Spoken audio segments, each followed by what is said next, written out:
everybody. Welcome to another episode of BTC 2.0. I'm going to keep it nice and short this week. My guest is Chris Arrant. He's a writer, he's an editor, and I think most importantly, he is a comics ambassador. What a career he's had in comics media, and he's a super nice guy, and that's what you want. Check out our interview here. Hey guys, welcome to the show, Chris Arrant. Chris, how are you today? I'm doing good. Thanks for having me today. Absolutely, man. We've been trying to get this together for a few weeks now, and I appreciate the time you've taken and the appropriate steps you've taken to come on here. So, how's it going, man? It's going good. I really appreciate you being patient, with me. I know when you first reached out, things are going on behind the scenes that I couldn't quite say, but I'm glad you were patient, with me as I made some changes in life, and I'm now here at ReadPop. That's awesome. Yes, you are formerly of Games Radar and Newsarama. I would say famously within the comic community, and now you're the editor-in-chief of ReadPop, man. That's awesome. So congratulations from me to you. I've been following you for quite some time online. I would be remit. I'm not trying to mince words, but I'm trying to say this appropriately. I want to say you're an unsung hero of comics, but I feel like you're very sung. You have a lot of positivity and a lot of great stuff that's out there, and you're very respected in the community. And as far as I can tell, fans of comics love you. How did this get started? First, I appreciate those loads of comments. I don't know how to take that. I need to be able to accept that graciously. So thank you. Yeah, I've been really fortunate. I've had a lot of good breaks. I've done a lot of hard work, but I've had a lot of good breaks and a lot of people that have helped me along the way, either directly or just helped me by, I don't know, just listening to me over time and as I go through these things. And I wouldn't say I'm an overnight success. I don't think anybody's an overnight success. It's all about just preparation, dedication, and being there through the rough times to be able to, when an opportunity happens, to be able to take advantage of that.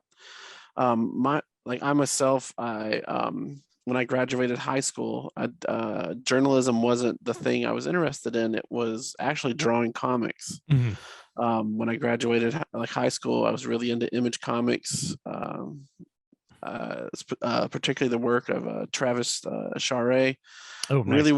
I really wanted to draw like him, and as the people who have tried to draw like him can attest, that's almost unobtainable goal, and I feel like I got too close to the sun in that regards and got burnt out by that. But through that, I kind of fell back into a love for graphic design. So in college, I would switch my majors a couple times and ended up at a graphic design. So for about 8 years full-time and then part-time for several years later, I was doing graphic design, primarily print graphic design. But through that, I had a love of comics that went back through childhood. And after I left, in the early 2000s, I left the position as a curator for a museum, and began what became about a 15-year freelance career where the main thing was doing graphic design. But in that space, there was also time for me to take a chance and do journalism. I took journalism classes in high school. I took journalism classes in college, but my love of comics kind of brought me to there and saw the opening. Saw works of people like Matt Brady at Newsarama, Heidi McDonald at Publishers Weekly, Comics Buyer's Guide, The Pulse, and later The Beat, and the work of Jonah Weiland at CBR. This is really early days for web journalism, and I wanted to be a part of that. So I stubbornly, I don't know if it's just the white male in me, just thought, hey, why not just ask? And so I asked, and I actually got a foot in the door. Jonah and Matt were both very kind to me. Heidi was kind in other ways and helped me later on. But to really get a foothold, the first place that I wrote for was CBR. I actually did a fill-in column when Rich Johnston did a rumor column there. It's Rich Johnston's rumor column back then is different than Bleeding Cool now, but I did a fill-in for them. And then at about the same time, though it didn't manifest till later, is I began writing regularly for Newsarama. Like my first actual published interview about comics was interviewing Kurt Busiek and Stuart Eminem for Superman's Secret Identity, which at the time I thought was a big deal, but now later that's like even bigger deal. Like that's something I'd like to do now. Like just thinking out loud, that's maybe something I should do at some point, Yeah. either just for my own career sakes, but also because that's a really amazing book. But through that, I've been really fortunate. Like I freelanced for Newsarama from the early 2000s to 2015. I freelanced for several other places during that time, with Heidi at Publishers Weekly, with Marvel, with CBR again, with Tokyo Pop, iFanboy, a little bit for MTV, like Entertainment Weekly. I was in some of their magazines and different places. And slowly, like over that course, like at the beginning, it was mostly design and a little bit of writing. And slowly that kind of flipped where it became mostly writing. That's just putting in a lot of work, writing a lot of different styles, pitching a lot of ideas, and just writing a lot of words. Like my word count was in like not in the thousands per day. It was probably like 10,000, 20,000 per Wow. day. Not all of it was published. Some of it was just corresponding with 5 or 6 different companies about work and things like that. But just going through that grind, like I was really fortunate that I was able to make a living out of it, and I had a supportive wife who had a job with health benefits, because as a freelancer here in the US, you pay for your own benefits. And that can be a big thing. So I was very fortunate to that. It came to the point where in 2015, a position opened up for me to become editor of Newsarama, succeeding the previous person, and then who was before that, Matt Brady. And I really took well to that because I'd been freelancing for them for years, and like editing was the next step for me. And it was a staff position with benefits, but also this was pre-pandemic. They finally became open to the idea of people working remotely, which up until the mid 2010s was a foreign concept, even within comics journalism for staff writers. I know CBR had like offices in Los Angeles. Newsarama had offices in New York. Heidi was based in New York, but in 2015, I kind of found a place. Like for different reasons, I wasn't like able to relocate for a position, but in 2015, kind of the perfect scenario came along for me to do that. But and instead of speaking about my career at this point, segue into what I was able to write about, I was able to write about some amazing things. It was interesting. For the first 15 years, like the things that I were a fan of, I wouldn't get to write as much as I thought of, but I began to write about other things and learn about creators at a different level than just as a reader, but just as creators, as real people. Like everybody knows that, but in being able to interview them, spend time with them, I could really see that in a much different way. And so it kind of implicitly became a goal of mine to basically feature that more. And then probably 2017, I figured out that explicitly that's what I wanted to do, because I love comics, but I think the key thing is I love the creativity of the people behind it. Kind of going back to me wanting to be an artist in the 90s and kind of emulate Travis Charest, is just the people involved and about the work that they do. When I became at Newsarama, I also got the chance to go to more conventions, and I could see more directly besides just at comic shops and dealing in the forums. Like I want to give plug to the talk at Newsarama forums of the early 2000s for people that know those. But now like social media, but I got to go to conventions and see a different side of it, and just the other side of that people equation to comics. It's the people that make comics, and then the people that enjoy them. And I consider myself, I've made a few comics, but I'm more the people that enjoy them. But I'm fortunate in my role to be able to go between those two things and help communicate the ideas that go back and forth, and help give context to that. In some cases, that's what journalism is about: communicating complex ideas in a relatable way, or finding a different angle on stuff. And in some cases, it's just being transparent and just giving a place to showcase a talent as in a person, or just a amazing work created by a person, or to show how fandom has reacted to that. And I feel like I've given you a pretty rambling answer, so I'll pause for a second and let you chime in. No. Listen, that was fantastic. I appreciate guests who are able to really succinctly go on. And Yeah. listen, I'm a big fan of verbosity, if that's a word. I enjoy your. I'm just going to piggyback on what you just said. Like I'm a big fan of your Twitter feed because of the context and because it's very positive. And I think, even if we consider ourselves amazing fans of certain things that we like, there is some toxicity that seeps in. And I will say from my personal experience, looking at the stuff that you post on your page, I'm like, this is great. This is exactly what I love. Somebody who just is not only a fan of comics, but in the business and a proponent of good work. I do think we need more of that. The impetus behind this show in a video format is to be able to do 100 creator interviews, basically of people I like, and I like what you said before. It's people behind the process that really make this stuff work. And if you can get a little bit of an insight into that creative mind and have somebody express it and have somebody watch it, read an interview, see an interview, I think it just furthers comicdom as like a whole. Mm-hmm. Yeah, like I really think of just seeing how comics are made and how grueling it can be and how it's not for everybody. And Right. but also just there's I don't know, there's more talent than there is opportunity. So in some cases that's about some talent creating the opportunity. And I know that's hard, like as a former freelancer myself, like that's a hard thing to do. Like comics is mainly like a freelance thing. So I think I don't think like I do try to be positive, especially on social media, not because it's not authentic, but I think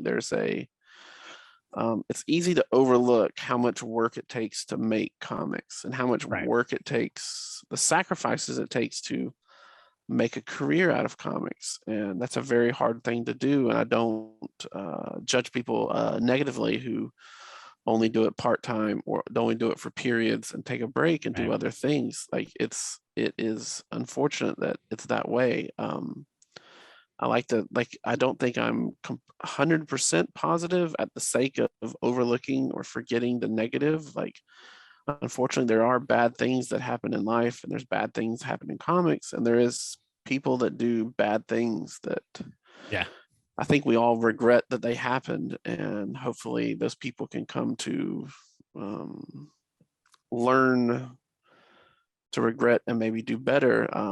But like I do focus on that, but with that, I try to be very sensitive to everybody's experience, be it the I don't know if it's like the uppercase letter victims or just the people that are impacted by it, and just kind of because when I don't want to get too into it, but like I try to treat that just as respectfully, but also not sweep it under the rug, but really give it the attention to do it right. Because especially when it's something really important and something really strong, you have to do it the right way. Because if you're 1 or 2 degrees off, like it can be really, it can affect how impactful the work can be just by having those 1 or 2 things that were wrong or not phrased the right way, just really diminish the potential of the piece. So yeah, like I'm not afraid to call out bad things. I just try to be very specific and know the situation before I weigh in. Like something I'm constantly teaching and learning myself is to basically you don't have to fill every silence with words and to think about things before you speak. And that becomes even stronger when bad things happen. But with good things happens, it's pretty like easy to be complimentary to somebody, not fake compliments, just amazing work. Like we're very fortunate that there's amazing creators in comics, like comic artists, comic letterers, comic writers, comic like editors, all that. And we as comics fans are very privileged that the comics community is very open. Like when I speak to journalists and other categories, just the access that comic creators give us not just through interviews to journalists, but just through social media is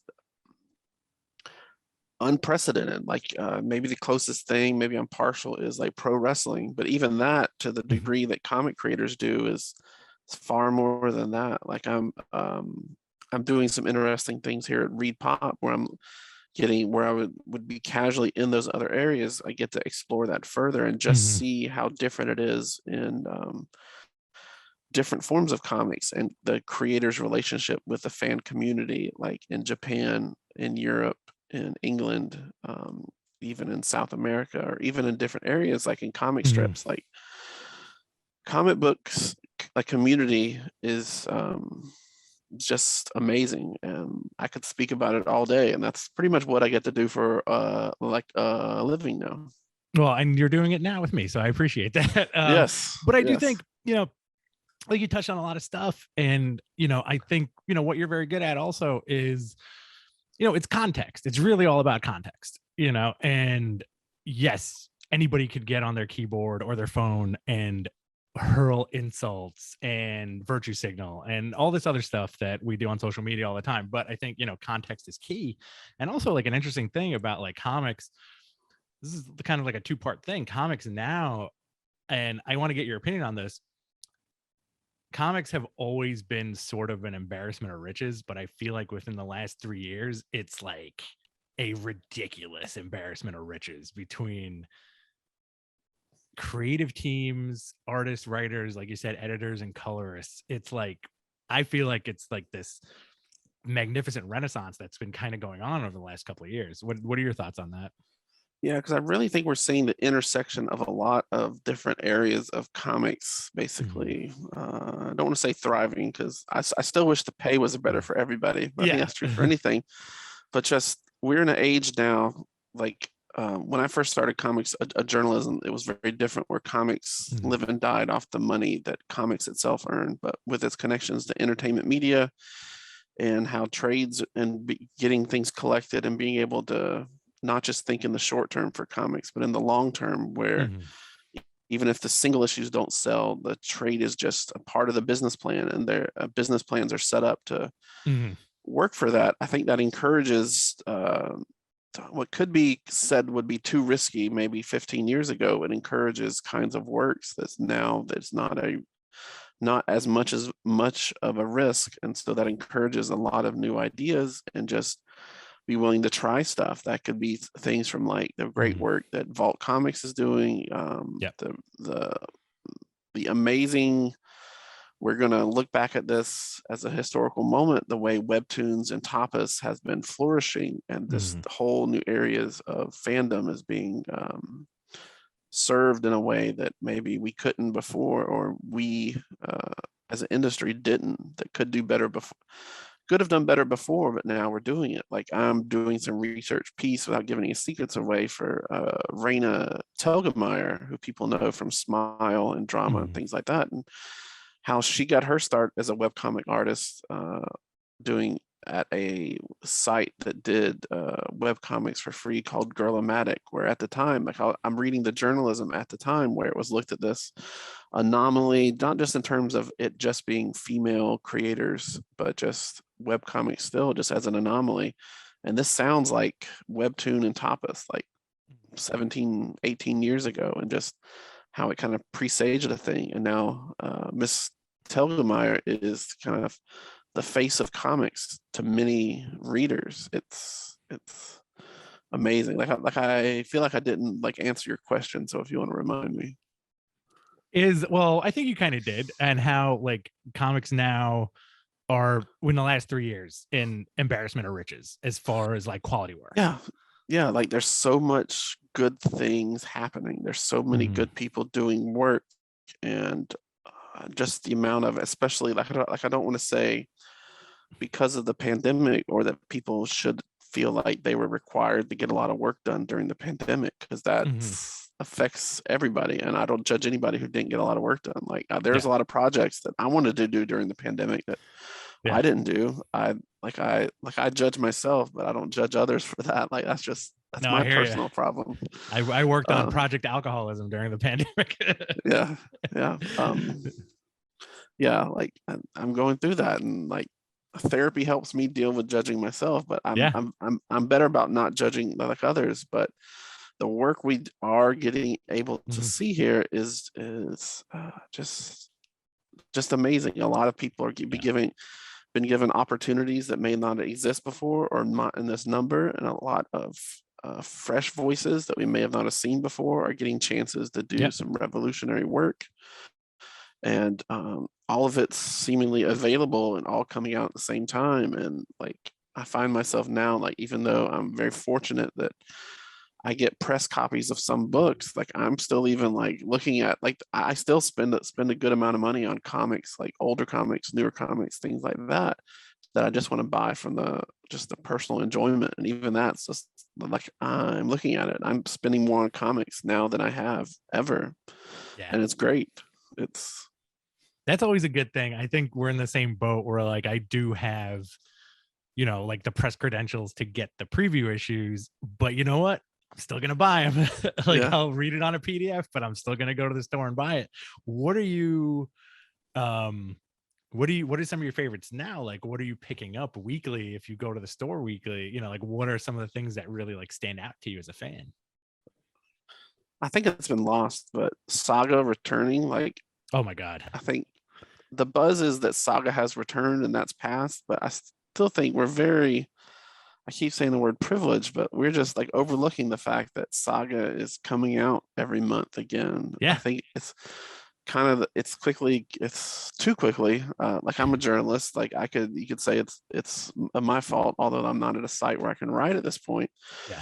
But it's not being covered like the event that it is. I know it's a Agree with you. different kind of thing than what Mhm. journalism traditionally covers, because I don't know, there's not a hero dying or coming back to life in every issue, and there's not some major change that's gonna, I don't know, change the whole universe. But I Yeah. think Saga's a different kind of comic. The way we were kind of spoiled with The Walking Dead when it came out, and we For sure. only realized it when it stopped coming out.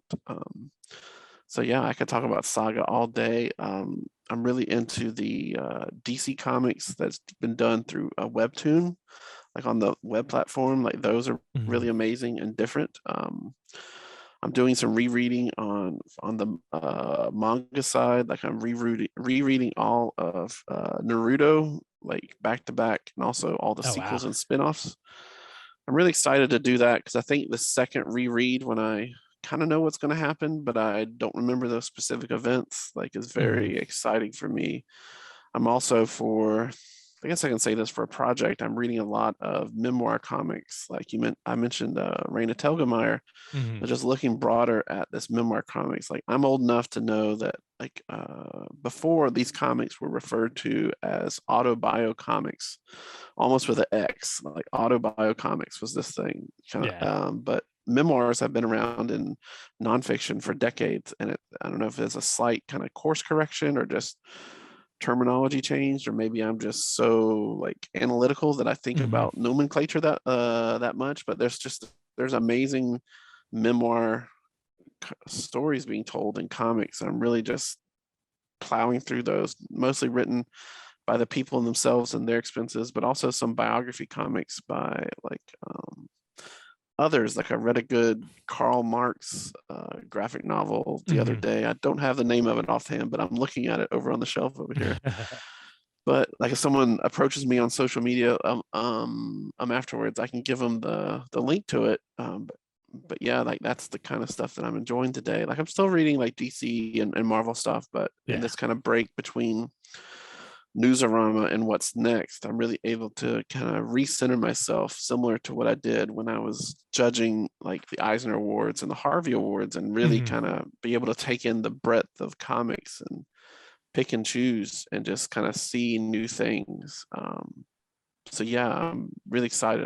I'm spending a lot of money like directly with my comic store, and I try not to spend it just at one comic store, because I feel Yeah. like I don't know, not that I love my comic shop person, like he understands it, but whenever I go on trips, I try to go there, and just not that I wait to buy certain books at certain places, but I go on trips with just, I know I'm going to spend this much money. This is my budget whenever I go somewhere, like as part of Read Pop, it's not revealing any secrets. I'll be going to a lot of places, Mhm. going to a lot of conventions, but I'm also making a point to go to the comic shops of those towns to really see those experiences, because it's kind of like how people talk about record stores, but like even Yeah. before the vinyl like revival, it's kind of just a snapshot of a scene, and I want to take a part of that and spend some money and read comics like in my travels. Like I find myself more and more like doing intensive like reading on airplanes in like while waiting for something, or just spending days again just like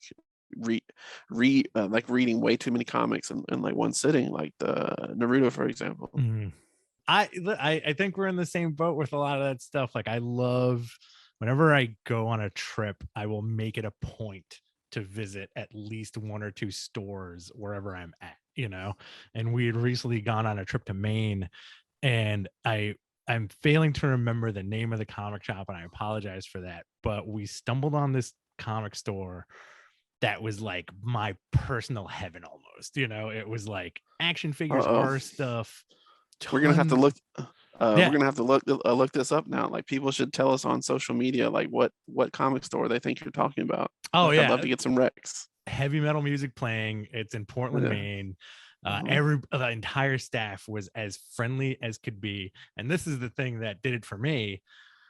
Every current issue was bagged and boarded and ready to go, you know, without an Excellent. extra charge, just Hmm. on the shelf, boom, ready with like their signage and everything.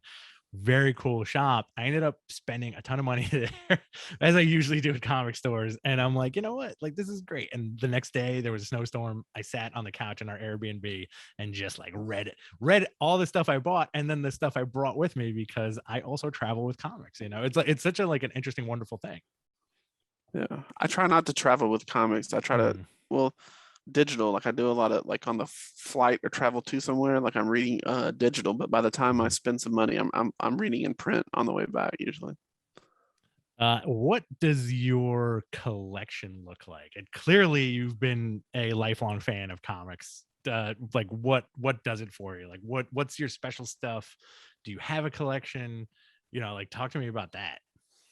Hmm. I'll try not to give a long answer here. My wife and I went through a Category 5 hurricane in 2018. I lost a portion of my collection, and it made me rethink collecting. Okay. That being said, I have a storage unit full of long boxes, probably 30 long boxes. That's pretty much my childhood, teenage, young adult collection, Right on. and early into my career. But around the mid 2000s for work, a lot of the comics I started being sent digitally. Mhm. I still have like PDF press copies of some stuff and printed out books of bygone publishers that are just printed in staples from publishers you never heard of anymore. But I do have a lot of collections. Like in my Mhm. room here, I'm fortunate to have a lot of collections, a lot of bookshelves. I just ordered a couple of bookshelves from IKEA, and I'm slowly staffing those up and trying to come up with organizations. Yeah. But a lot of it is digital now. Like digital to me is kind of the way I'll probably first read things. But if Mhm. there's things that I want to own like perpetually, I'll get it in a trade edition just for the kind of ornate physicality of it, to be able to Yeah. have it in a printed thing, and no matter what happens in regards to, I don't know, try not to say comicsology like right now, like whatever changes, like it's in this static format that Yeah. I'm familiar with, and I can bookmark, I can earmark, I can even put notes in there. Mhm. Like my wife will tell me this, like she'll sometimes read some of my comics and just find printouts of interviews where it's kind of like I make my own back matter and just put it into the book, and it's like printouts of sites that are no longer around, or old versions of Newsarama that are no longer around, Wow. where it's kind of like I make my own back matter of just material and put it in these books. And so like having that physicality to it like helps tremendously. So yeah, but That's definitely an enriching experience though. Like as far as, you know, maybe 5 years later, you'll find that one hardcover that you just want to read, and then you'll have like all this stuff in there. yeah, like it is in some cases. Like I pulled out a All-Star Superman. Like I have the big Absolute Edition, but I Uh, also have it in the single, and not the single issue. I have the single issues in a box somewhere, but I have the original trades that are just soft cover. And one of those I found the other day, my unedited transcript of an interview with Grant Morrison, mhm. not the published version that was on Newsarama that's still lost on a, like you can probably find it on like a way back machine, but like the unedited version with all like the, I don't know, the ancillary conversations that we had. And I think that's just, for me, that's an interesting like artifact of a time, because it was just after Grant had finished it, so it's looking back. And yeah, I think it part of it's nostalgia for me, but like I'd still say that All Star Superman like holds up as kind of one of the great books that have Oh come yeah. out in the past 20 years. And if anybody wants to talk to me about that, they'll come meet me at a convention, and I'll be glad to verbally spar with someone like over that, or do a panel. Let's do one of the two. I would like to see you do an All Star Superman panel with everybody who's on the creative team and you leading it and talking to Grant and Frank Whiteley and just kind of getting to. I love All Star Superman too. I feel like it hit like it came out at a weird time that in my experience, I think I was working at a comic shop at the time when it came out. And I remember it hitting customers in a really weird way, specifically because of the art. And I was like, what are you talking about? Like, this is amazing.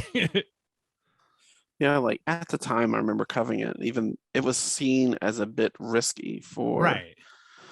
that kind of art, and now it just seems like a no-brainer. Like, why wouldn't you have Mhm. Frank Miller? But it's now like when people think about it, it's like, well, you'd have the Frank quietly of All-Star Superman Yeah. drawing All-Star Superman's a no-brainer. But at the time, it was still revolutionary. Like even though he did the JLA arc, he did Authority, he had done X-Men yeah, with Grant, you know. new X-Men, and almost Yeah. did some other interesting stuff at Marvel that if someone catches me at a convention, I'll tell you about. But how they did that, but how it was in some ways kind of an answer to Marvel's Ultimate Comics as a way of a new reader friendly approach, but in a very different way. Like you wouldn't want to see All-Star Superman 13 with a different writer or artist, but it kind of stands on its Right. own. And I think it took a lot of like ballsiness a part of DC not to try to continue it with somebody else doing it. But yeah, like that, like yeah, I would love to do a panel with the creators and also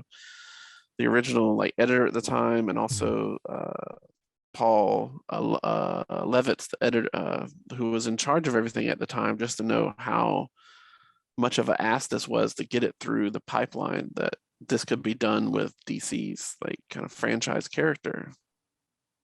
Yeah, that time period I remember being very fascinating too, especially with like that advent of like the All-Star books, where it was kind of announced and it was like a fresh start for, so you had like your All-Star Batman, your All-Star Superman, and then I think All-Star Wonder Woman was the one that was like super late or never really got off the ground as much as it should.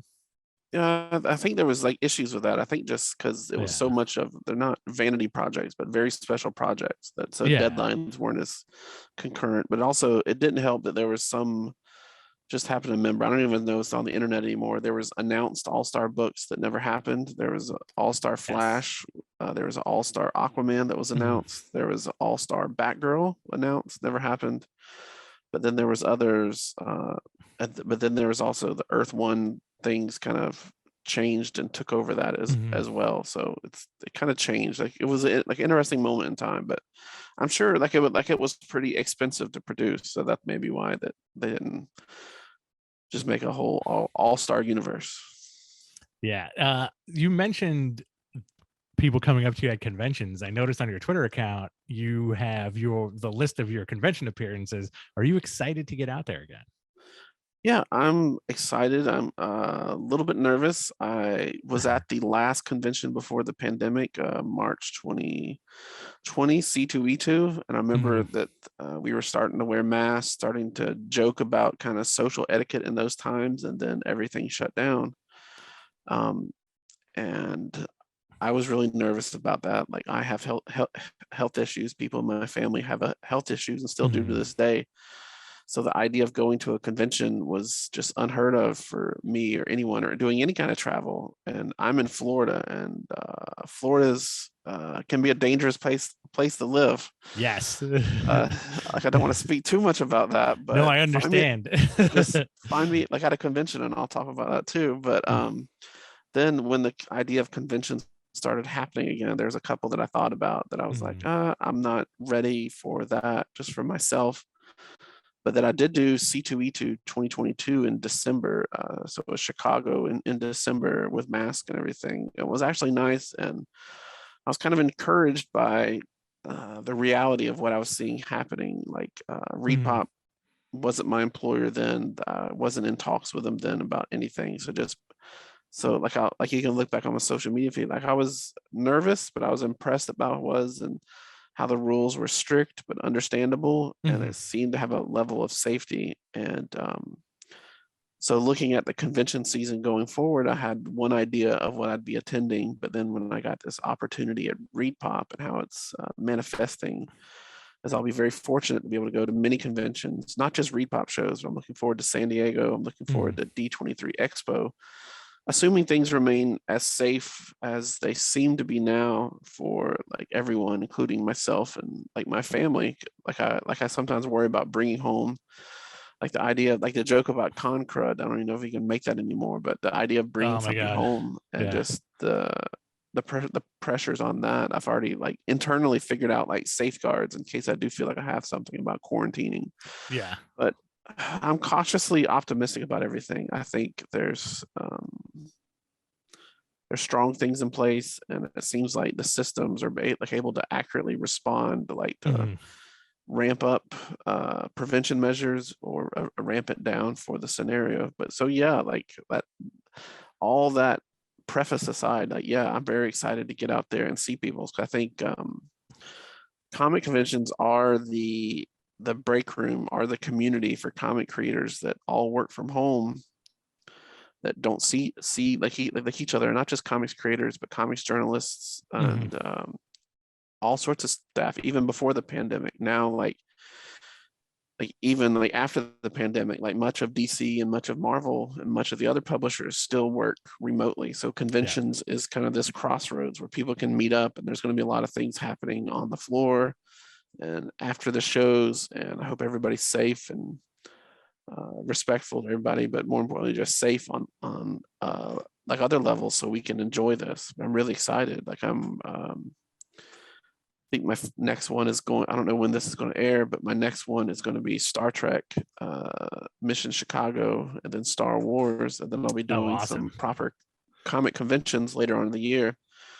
And I'm really excited for that, and just what my role will be fitting into that in a slightly different way than before. That's awesome. I love to hear that. And I think there's always, for me, there's always been something so delicious about a good Comic-Con. You know, like I go to New York Con every year. You know, unfortunately during the pandemic, we didn't get it. But this past year, I think ReedPop did a fantastic job with how it was laid out, you know, how everything was kind of spaced. It was a bit of a fresh, it was a bit of a relief for me, because I know exactly how dense that convention can get, and the fact that you could walk around and not have to be belly to back to somebody was pretty excellent, you know. And everybody seemed like, you know, they took the mask thing like very to heart. You know, there was a lot of safety going on. But then when that Anime Con hit the month after that's when shit hit the fan. Yeah, but they later, according like the last reports I read that the Anime Con wasn't the super spreader event that they were worried about. But I'm not a scientist, I'm not sure, so I'm still watching things, going to be cautious. And I know the C2E2 that I went to in December wasn't the normal C2E2, but I was very thankful that we were able to have such an event and like able to celebrate what we all love in such a way. Like even the attendance was less. I think just I couldn't see smiles behind people's masks, but like I saw like smile lines everywhere, and everybody seemed to be having a good time. And I hope everybody had a good time, and I hope we can again this year. Absolutely. I think it's going to happen. I think everything's on an upswing now. Hopefully everybody stays safe and we can all go out there and enjoy the stuff that we love again in a safe and healthy way. Chris, I got a couple more questions for you and then I'm going to Sure. let you go. And I asked this from everybody. What is the sandwich of your dreams? What is the sandwich of my dreams? Okay, there is a it was an actual sandwich, but then it became mythical because there was a place that I used to work at that had a cafe next to it called Panama Java. Uh, It doesn't exist anymore. It's not a chain. It was subsumed when Starbucks came to town, but they had this chicken tarragon sandwich that I just cannot forget, that I've tried to replicate. I've kindly asked friends that are chefs or pseudo chefs to try to recreate it, and I don't have the words for how great it was to be able to replicate it. And it's a chicken tarragon sandwich.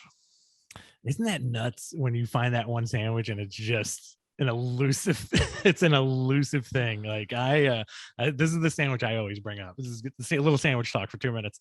um You're familiar with New York, I'm assuming, at least like Yes. pretty familiar with it. There's a thing in Brooklyn every year called Smorgasburg Yeah. where it's like tons of pop-up like places, like restaurants and bars will have like their signature dishes or whatever just to kind of get you to Mm-hmm. like come to their places. There was a one place called Heroes and Villains that did not have a storefront. They just strictly did pop-ups, and they had a buttermilk chicken sandwich called the Sando Calrissian, and it was the greatest chicken sandwich to this day that I've ever had in my life. And it's like that elusive chicken tarragon where it's like how where Yeah, it's kind of like comics. Like for me, like it's great, but then this kind of nostalgia happens, and it kind of Yes. colors our vision, and then we have to question, like, was it really that good, or is it just the memory of it being good, kind of leaving this amazing aftertaste that it's kind of just stayed with us? Like, I don't know. Like, I've tried other chicken tarragon sandwiches, and I don't measure up, and that could be my failings of not letting it stand on its own. But yeah, that's my white whale, like finding that chicken tarragon sandwiches. Now, I want to ask you something based on exactly what you said. Like, what is something that you've off the top of your head that you've gone back and read that you loved based off of pure nostalgia, and then now as maturity descends on us, have you gone, whoa, this is not that great? Okay. I'll first say that something that was great that I was feared wasn't. There's this graphic novel anthology that came out when I was a kid called Garfield 9 Lives. Okay. Like that is amazing. Like that is the stuff of nightmares. It is amazing. And rereading it as an adult, like I was worried. I was like, this isn't going to hold up. This isn't going to hold up, and it did. And there's stuff I saw in it, but for things that didn't live up to the hype, I got into comics through Transformers, the Okay. early Marvel Transformers. I have the first like issue my mom bought, and it's got my name written on it in my mom's like very cursive school teacher handwriting.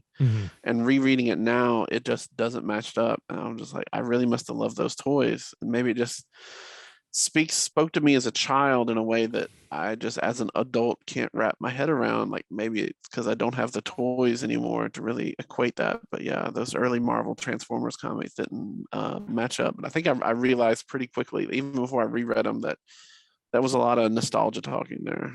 Oh yeah, for sure. I think I remember those too. I think we're probably around the same age. Yeah. And I think it was maybe issue 3 where you had a Cliff Jumper or Bumblebee in a wrestling ring Yeah. with somebody. And I did remember, I read that a few years ago and I was like, wow, this is great for a 6-year-old. Yeah, and just stuff now that you would wonder about. Like there's a villain named Circuit Breaker who looked like the villain from, I think, Superman 3, where she has like the circuits on her. Okay. And like that was, I don't know. Reading back now, I'm like, huh, like this was in a kid's comic. I don't know, just some of it's just still just complicated for me to deal with, and maybe this needs to be in like an article. Like this is how some of my articles start. Just revisiting stuff and just trying to give context for myself and just thinking through it. So I think that's the connective tissue of this whole chat is context. So Chris, where can everybody find you, and what do you want people to click on? Okay. I will not give out my home address. I hope you understand. If they want to find me, you can find me on my website, chrisarrant.com. I need to do an update on that, but I'm pretty available on social media. I'm on Twitter, Chris Arrant. I got in early, got my name there. That's Arrant. That's pretty much the only one I use for public. If you want to read my work, a lot of it is on Games Radar. Some of it's still on CBR and iFanboy and other places. I still have a book that came out several years ago, Modern Masters Cliff Chang. It's a long form interview with Cliff Chang right around the time of him finishing Wonder Woman. So before Paper Girls, so maybe we should do a sequel like Cliff, like we should talk. But it was a long form piece about some amazing stuff, including an Aquaman graphic novel that him and Brian Azzarello pitched, but also how the New 52 Wonder Woman started as a Vertigo book and how it changed. Oh, wow. That's really interesting. I keep going back to that just as a fan. I will be attending most every Reed Pop show, and as well as San Diego and D23 Expo. Already bummed out about not going to WonderCon or Heroes Con, but I hope to be able to go in 2023. So that's where you can find me.